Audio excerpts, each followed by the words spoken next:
Queridos amigos, sejam todos bem-vindos ao nosso estudo do livro Roteiro, através do programa Jesus e o Espiritismo, que vai ao ar pela TV Mundo Maior e também pela TV A Caminho da Luz. Que alegria em podermos juntos estarmos estudando esta obra de Emmanuel pelas mãos de Chico Xavier. Que o estudo de hoje possa nos servir como base meditativa em torno do Evangelho, em torno do trabalho, em torno do nosso compromisso com as atividades e as tarefas que abraçamos. É muito importante nós vermos o trabalho como uma oportunidade renovadora, não como um castigo, não como uma obrigação, não como uma imposição, mas vermos o trabalho no campo religioso como uma oportunidade de desatarmos aqueles nós que fomos criando pelo orgulho, pelo egoísmo, pela vaidade e ao mesmo tempo fazendo novas alianças com as virtudes, os paradigmas da bondade, do amor, da caridade. Então eu gostaria de convidar a todos que estão me acompanhando para que possamos dar, tanto no vídeo de hoje, quanto no vídeo seguinte, que será a continuidade do capítulo de hoje, darmos uma atenção. Você que é um tarefeiro, um ceareiro, você que é um colaborador de uma casa espírita, o Evangelho fala aos nossos corações. Capítulo 17, Evangelho e Trabalho. A glorificação do trabalho é serviço evangélico. O trabalho por si só, na senda do bem, desde o momento que Jesus esteve conosco, ele foi marcado por perseguições, calúnias, difamações, divisões. Não é algo novo.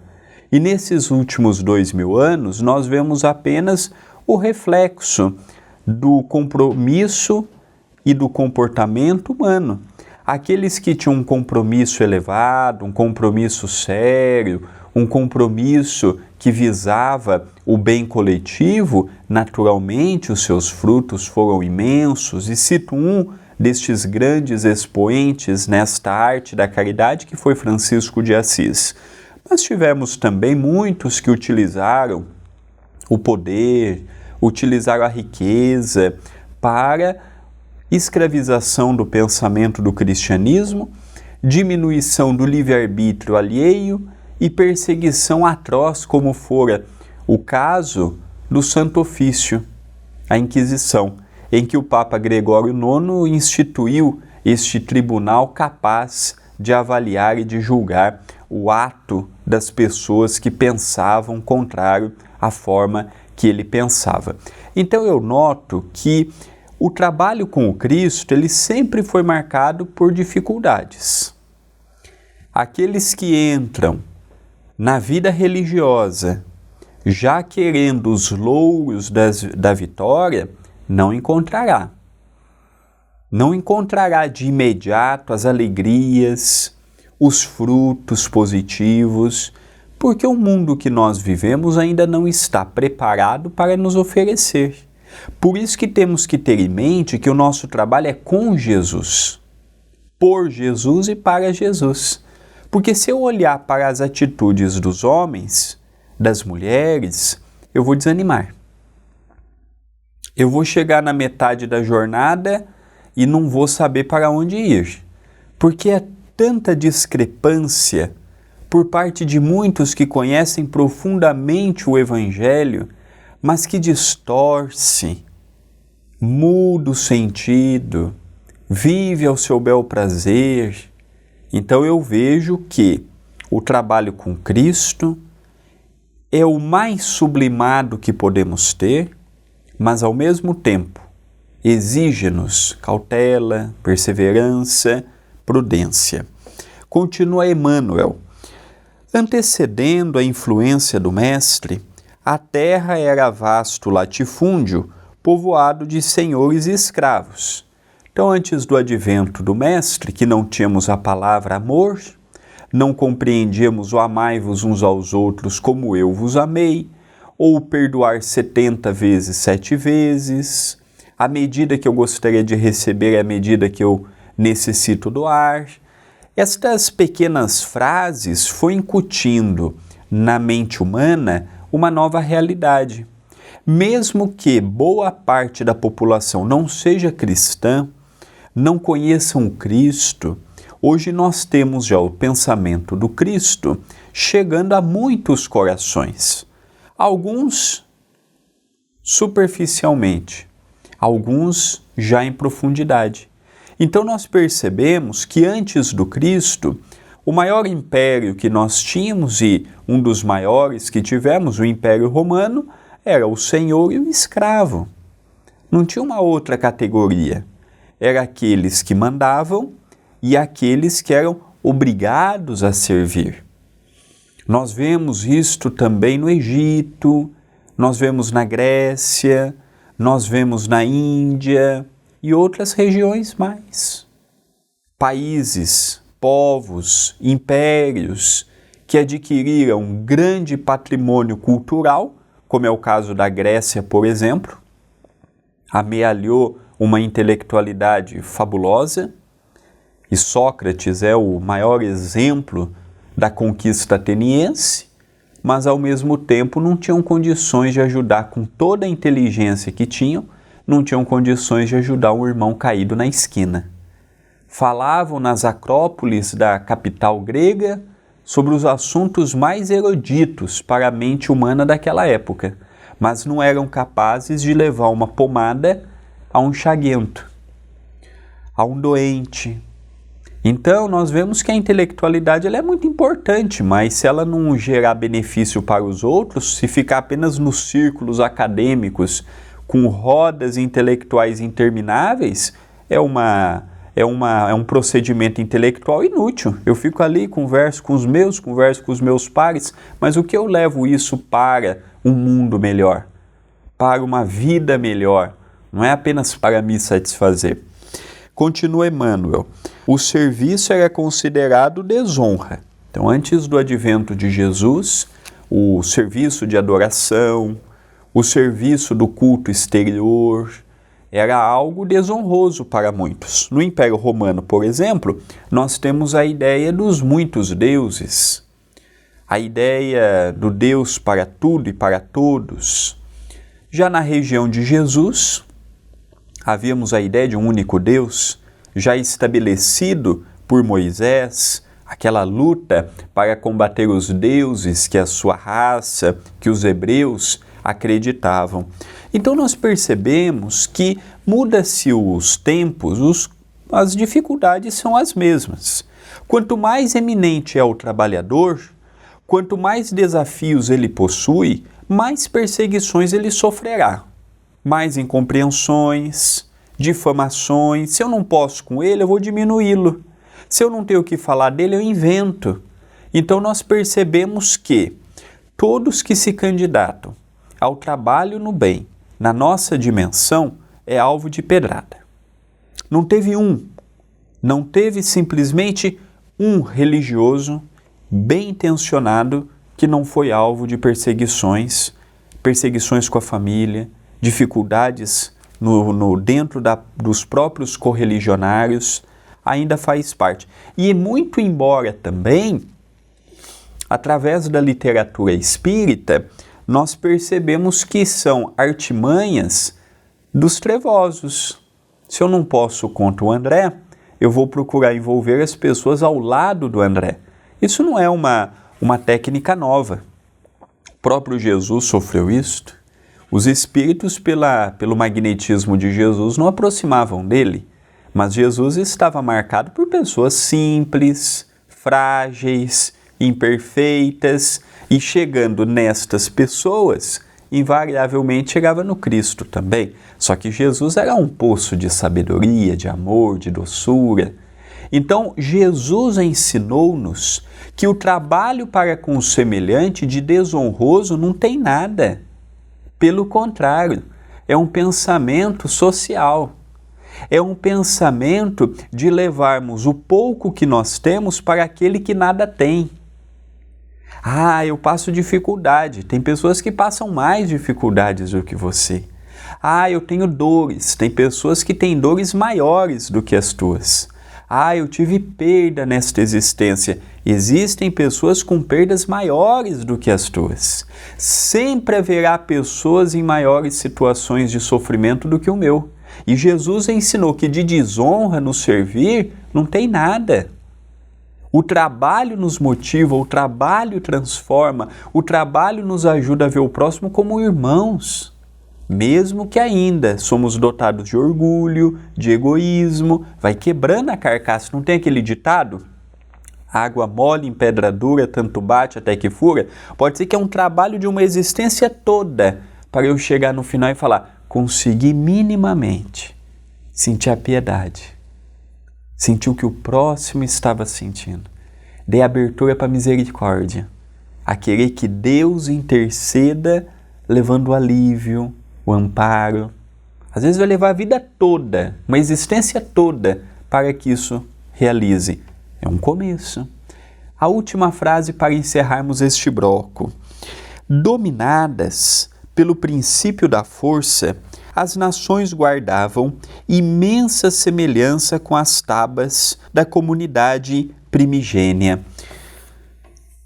Nós percebemos que a evolução, por ser gradativa e lenta, nós olhamos para trás e vemos que em muitos aspectos demos um salto imenso. Eu diria que nos últimos 200, 300 anos demos este salto intelectual, científico, na medicina, no próprio ato do pensarmos com novas matérias, universidades espalhadas pelo mundo todo. Só que analisando o nosso comportamento moral, nós não tivemos um grande avanço. Nós não tivemos ainda um grande salto humanitário. Haja vista o que vimos há pouco, invasão de um país, bombardeamento, filhos que não terão a presença dos pais, invasão por questões que poderiam ser evitadas, agora em pleno século XXI. Então o que eu noto? Que apesar de sermos muito inteligentes, apesar de termos conquistado grande patrimônio intelectual, o ato nosso ainda em sociedade, a qual eu totalmente estou inserido neste processo, ainda é muito lento, muito tímido. Por isso que quando lemos uma página dessa, é um alerta. André, será que não é momento de fazer um pouquinho mais, um pouquinho melhor, refazer, dar um novo significado a algumas coisas? É apenas aqui um item para pensarmos. Nós vamos para o intervalo e já retornaremos. Voltamos com o estudo do livro Roteiro, através do programa Jesus e o Espiritismo. Eu convido a todos que estão nos acompanhando pela TV A Caminho da Luz a se inscrever no canal, a deixar o gostei, a compartilhar. São pequenas ações que muito nos ajudam. A TV A Caminho da Luz é um departamento do Centro Espírita Perdão, Amor e Caridade. Se você acompanha a TV, mas ainda não é inscrito no canal, se inscreva, faça parte da nossa família espiritual. Estamos vendo um tema que eu julgo importantíssimo, com continuidade no vídeo seguinte, falando um pouquinho do Evangelho e do trabalho, quando Emmanuel continua. O destaque social resultava da caça. Então, nós percebemos que era uma época sem grandes contributos comparado com o dia de hoje. Então, Emmanuel diz que um dos destaques sociais daquela época era a caça. Continua Emmanuel: erguiam-se os tronos quase sempre sobre os escuros alicerces de rapinagem. Então, quando estudamos os tronos da Europa, os próprios regimes feudais, nós percebemos que se deu por intriga, envenenamento, matança. Era uma época diferente da de hoje. Era uma época em que a lei do mais forte prevalecia totalmente, do mais astuto, do mais esperto, e jogava, na maioria das vezes, sujo. Então nós vemos que os impérios se erguiam não com bom senso, não com equilíbrio, não com moderação. O rico cada vez mais rico e poderoso, o nobre, o aristocrata, ao passo que o pobrezinho, o escravo, cada vez mais refém da maldade do senhor, do rei, do imperador, daqueles nobres daquela época. Então nós percebemos que foram séculos a fio de perseguições. Muitas pessoas dizem assim: André, quando nós estudamos a história, nós não teve tantas pessoas que foram massacradas pelo domínio de algumas pessoas nestes vários impérios. Nestes vários impérios, séculos e mais séculos, de predomínio, de escravização. Isso foi gerando na mente de muitos espíritos uma revolta que hoje compreendemos. Então a lei de ação e reação, ela está um tanto quanto longe de terminar a sua quitação.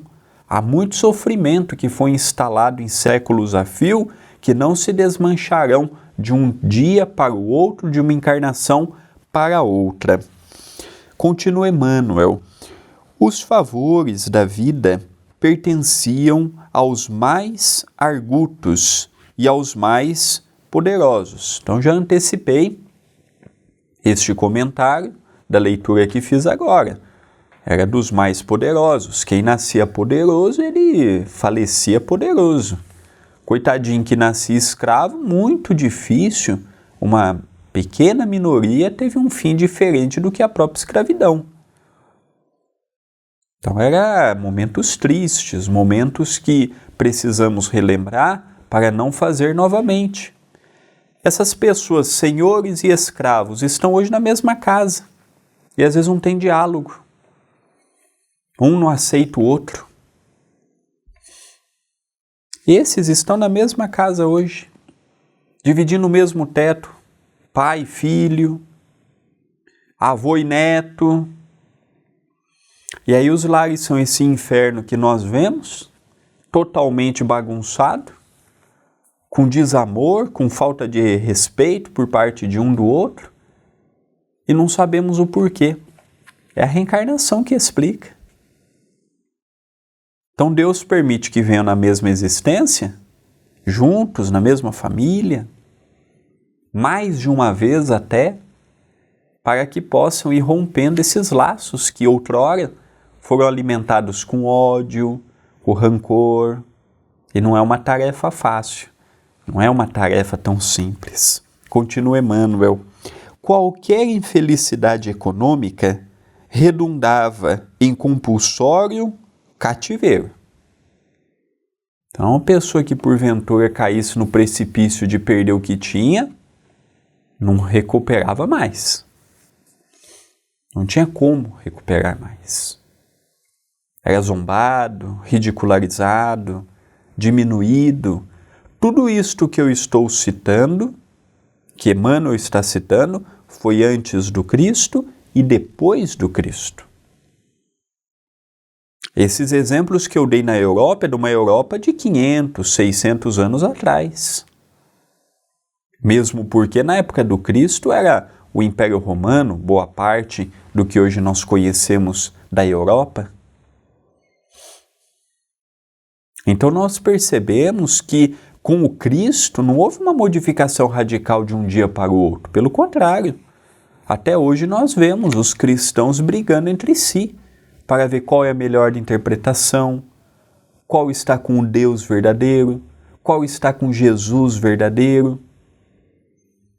Então diminui a opinião do outro, ridiculariza. Então tem pessoas que falam, graças a Deus essa fase passou. Não passou. Não é porque passou 2000 anos do advento do Cristo que hoje já conseguimos viver em legítima fraternidade. Ainda não conseguimos. Ainda vemos que o Evangelho, ele já está na nossa mente. Nós já o conhecemos e o compreendemos. Mas agora temos que ir para a segunda parte, viver o que o Evangelho viver o que Jesus nos ensinou. Continua Emmanuel. Trabalho era sinônimo de aviltação. Então, naquela época não se falava, por exemplo, de caridade, solidariedade, amor ao próximo, fraternidade, respeitar as diferenças, como até há pouco tempo atrás também não ouvíamos, como até hoje em muitos lugares não ouvimos. Infelizmente. Continua Emmanuel. Os espíritos mais nobres, na maioria das vezes, demoravam-se na subalternidade absoluta, suando e gemendo, para sustentar o carro purpúreo dos opressores. Época triste essa que Emmanuel está nos narrando.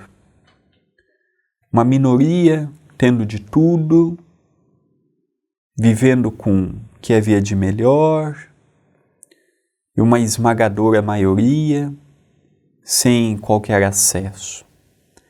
Hoje nós já vemos timidamente instituições cristãs, espíritas e não espíritas, procurando levar um agasalho, procurando levar um prato de comida, procurando assistir uma jovenzinha grávida, procurando ensinar um ofício como o de costurar.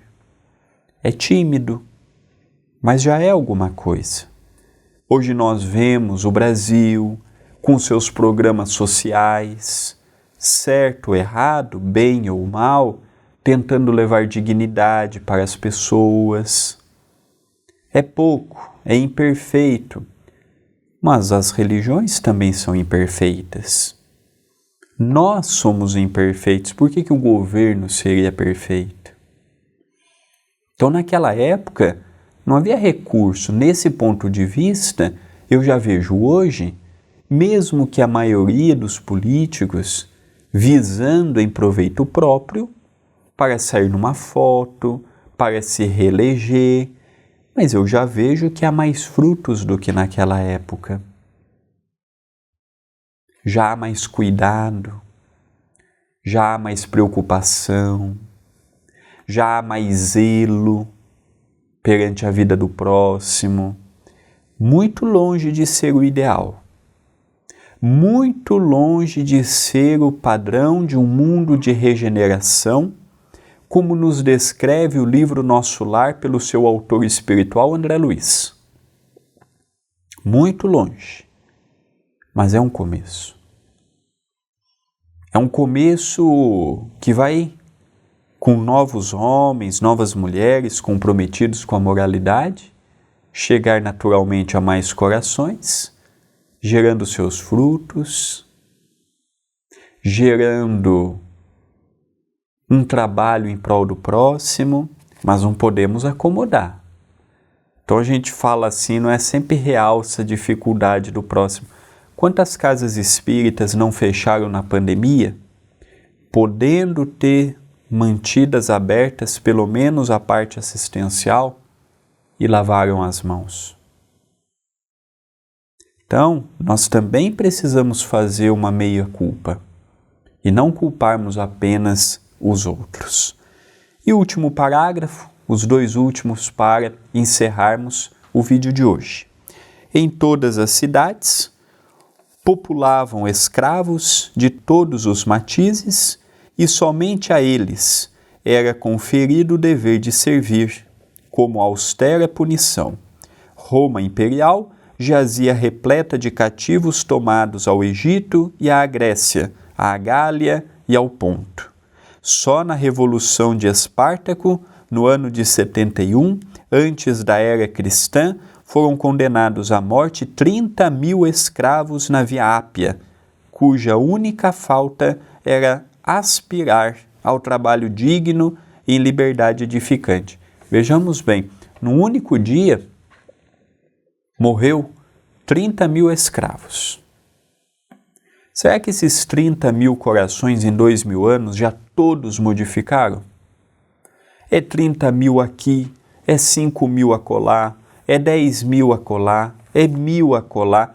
quantos corações não foram oprimidos nestas barbáries? Que uma parte perdoou, que uma parte continuou sua jornada evolutiva, estavam brigando por dignidade, estavam brigando por igualdade, não queriam o lugar de ninguém, o poder de ninguém. Isso fez com que retornassem à pátria espiritual como desordeiros da ordem. Então, são corações que muitos até hoje estão procurando perdão e reencarnam, desencarnam, reencarnam e desencarnam, buscando esta palavra que possa dar o ânimo, o estímulo e a coragem. Então aqui já fica para todos nós uma meditação, uma reflexão, analisando um pouquinho este papel que nós somos convidados. Nós vamos parando o programa por aqui. No próximo vídeo nós vamos dar continuidade ao capítulo 17, Evangelho e Trabalho. Agradeço a TV Mundo Maior, agradeço a TV A Caminho da Luz, agradeço a cada coração amigo que está do outro lado da telinha, que me permitiu entrar no seu lar, no seu trabalho, onde você estiver, para juntos meditarmos um pouco com Emmanuel.